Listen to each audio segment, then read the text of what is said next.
Dans la belle ville côtière de Grand-Bassam, en Côte d'Ivoire, où les vagues de l'océan Atlantique caressent les plages dorées et où les maisons coloniales racontent des histoires anciennes, vivait un jeune garçon de 10 ans nommé Kofi. Il habitait avec sa famille dans le quartier historique, près de l'ancienne cathédrale et du phare qui guidait les bateaux depuis des générations.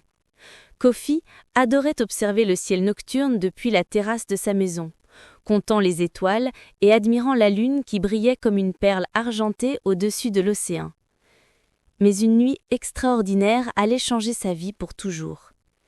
C'était la veille de la grande fête de la pleine lune, une célébration traditionnelle que tout Grand-Bassam attendait avec impatience.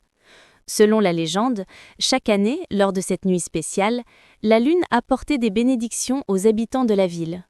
Les pêcheurs disaient que leurs filets se remplissaient miraculeusement, les artisans créaient leurs plus belles œuvres et même les malades se sentaient mieux. Tout le monde préparait la fête. Les femmes cuisinaient des plats délicieux, les musiciens accordaient leurs instruments et les enfants fabriquaient des lanternes colorées pour illuminer les rues. Mais ce soir-là, alors que Kofi montait sur la terrasse pour admirer la lune comme il le faisait toujours, il resta bouche bée d'horreur. Le ciel était complètement vide. Les étoiles brillaient normalement, mais là où aurait dû se trouver la pleine lune magnifique, il n'y avait qu'un trou noir dans le firmament, comme si quelqu'un avait effacé la lune du ciel. « Maman, papa, la lune a disparu !» cria-t-il en dévalant les escaliers. Sa mère, Ama, et son père, Kwame, montèrent rapidement sur la terrasse. Leurs visages devinrent graves quand ils constatèrent l'impossible. Bientôt, tout le quartier était dehors, les gens pointant le ciel vide avec inquiétude et confusion. « C'est un mauvais présage », murmurait grand-mère Adjoa en serrant son châle. « Sans la lune, la fête ne peut avoir lieu. Et sans la fête, les bénédictions ne viendront pas cette année. » Kofi ne pouvait pas accepter cela. Il devait y avoir une explication, une raison pour laquelle la lune avait disparu. Il décida qu'il devait découvrir la vérité. Cette nuit-là, incapable de dormir, il se glissa hors de la maison et se dirigea vers la plage.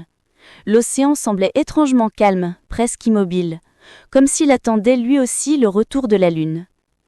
Kofi marcha le long du rivage jusqu'à ce qu'il arrive aux anciennes ruines du fort français, un endroit que les enfants évitaient généralement car on disait qu'il était hanté. Alors qu'il s'approchait des ruines, il entendit une voix mélodieuse qui semblait venir de l'intérieur.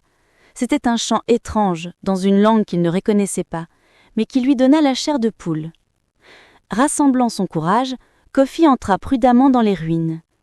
À l'intérieur de ce qui avait été autrefois la cour principale, il vit une scène extraordinaire. Une vieille femme, aux cheveux blancs comme l'écume des vagues, était assise au centre d'un cercle tracé dans le sable.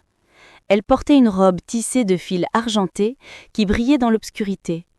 Devant elle flottait une sphère lumineuse de la taille d'un ballon de football qui émettait une douce lumière argentée au-dessus de l'océan. « Grand-mère, êtes-vous celle qui a volé la lune ?» demanda courageusement Kofi. La vieille femme se retourna lentement et lui sourit avec tristesse. « Voler ? Non, mon enfant. Je suis Mami Wata, l'esprit gardien de ces eaux. Je n'ai pas volé la lune, je l'ai cachée pour la protéger. » Kofi s'approcha, fasciné et confus. « Protégé ? Mais de quoi ?» Mami Wata soupira profondément. « Il y a 2 semaines, j'ai senti une présence sombre arriver vers Grand-Bassam, un esprit maléfique nommé Sasabonsam, qui se nourrit de la lumière et de la joie des autres. Il avait l'intention de dévorer la lune pendant la nuit de la pleine lune, plongeant ainsi toute la région dans l'obscurité éternelle. Pour empêcher cela, j'ai dû cacher la lune dans un endroit sûr. Elle désigna la sphère lumineuse devant elle. La voici, réduite et protégée par mon cercle magique. Mais je ne peux pas la garder ici éternellement. Elle doit retourner dans le ciel avant l'aube, sinon elle s'éteindra pour toujours. « Comment puis-je vous aider ?» demanda immédiatement Kofi. Mami Wata le regarda avec surprise et respect. « Tu es courageux, jeune homme. Peu d'enfants oseraient offrir leur aide face à de telles forces. Pour remettre la lune en sécurité dans le ciel, nous devons d'abord vaincre Sasabonsam, mais il est puissant et dangereux. J'aurai besoin de 3 objets sacrés pour créer un sort de protection. L'eau bénite du puits de la cathédrale, le sable doré de la pointe des pêcheurs où le soleil se lève le premier, et une larme de joie versée par quelqu'un qui aime vraiment Grand Bassam. Kofi ne perdit pas une seconde. Il vint les chercher. Il courut d'abord vers la vieille cathédrale. La porte était fermée, mais il connaissait un passage secret par la sacristie que les enfants utilisaient parfois pour jouer à cache-cache. À l'intérieur, dans la pénombre, il trouva le puits ancien au centre de la cour. L'eau était claire et froide. Il remplit soigneusement une petite gourde qu'il avait apportée. Ensuite, il se précipita vers la pointe des pêcheurs, à l'extrémité est de la plage. C'était une longue course et ses jambes commençaient à lui faire mal, mais il pensait à tous les habitants de Grand Bassam qui comptaient sur la lune. Arrivé à la pointe, il attendit quelques minutes jusqu'à ce que les premiers rayons du soleil touchent le sable. Au moment exact où la lumière dorée illuminait la plage, il ramassa une poignée de sable brillant dans un petit sac en tissu. Mais le troisième objet était le plus difficile. Une larme de joie? Comment pouvait-il obtenir ça? Il réfléchit intensément. Qui aimait Grand Bassam plus que quiconque? Soudain, il pensa à grand-mère Adjoa. Elle était née ici, avait grandi ici, et disait toujours que Grand Bassam était l'endroit le plus beau du monde. Il courut jusqu'à sa maison. Grand-mère Adjoa était réveillée, assise sur sa véranda, regardant tristement le ciel sans lune. « Grand-mère, » dit Kofi essoufflé, « j'ai besoin de ton aide. Je sais comment ramener la lune, mais j'ai besoin d'une larme de joie de quelqu'un qui aime vraiment notre ville. » Il lui raconta toute l'histoire de Mami Wata et de Sasa Bonsam. Au lieu de penser qu'il était fou, grand-mère Adjoa écouta attentivement. Puis, les larmes aux yeux, elle dit « Mon petit garçon courageux, tu fais tout cela pour sauver notre ville. Cela me remplit de prières et de joie mêlée. » Une larme coula sur sa joue, une larme de prière, d'amour et de joie mêlée. Kofi la recueillit dans une petite fiole. Avec les 3 objets précieux, Kofi retourna en courant vers les ruines. Mami Wata l'attendait. Mais quelque chose avait changé. L'atmosphère était devenue lourde et menaçante. « Il arrive », murmura-t-elle. Sasa Bonsam a senti que la lune est ici. Nous devons faire vite. À peine avait-elle prononcé ces mots qu'une chate-d'ombre gigantesque descendit du ciel. C'était une créature terrifiante avec des ailes de chauve-souris, des yeux rouges brillants et des dents acérées. « Donne-moi la lune, vieille femme », gronda Sasa Bonsam dans une voix qui faisait trembler les pierres des ruines. « Elle m'appartient maintenant. » Mais Mami Wata était prête. Elle prit les 3 objets que Kofi avait apportés et les mélangea dans le cercle magique. L'eau bénite, le sable doré et la larme de joie crièrent ensemble une lumière éblouissante.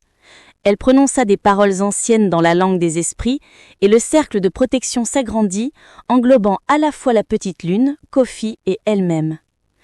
Sasa Bonsam hurla de rage et tenta de percer le cercle, mais la lumière était trop forte. « Tu ne comprends pas !»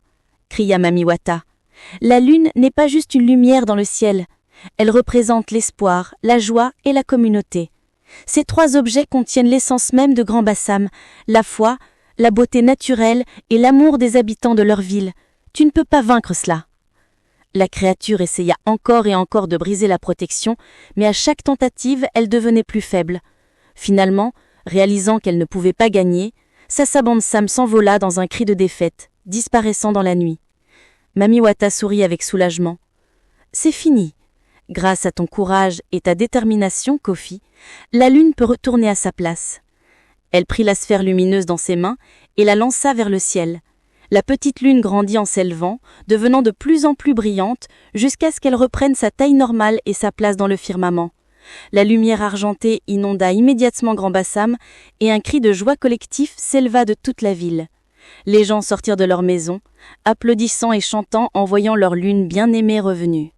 « Tu as sauvé non seulement la lune, mais aussi l'esprit de ta ville, » dit Mami Wata à Kofi. « Souviens-toi toujours que les plus grandes victoires ne viennent pas de la force physique, mais du courage, de l'intelligence et de l'amour pour sa communauté. » Avant que Kofi puisse répondre, elle se transforma en brume et disparut dans l'océan, ne laissant qu'une trace de lumière argentée sur les vagues.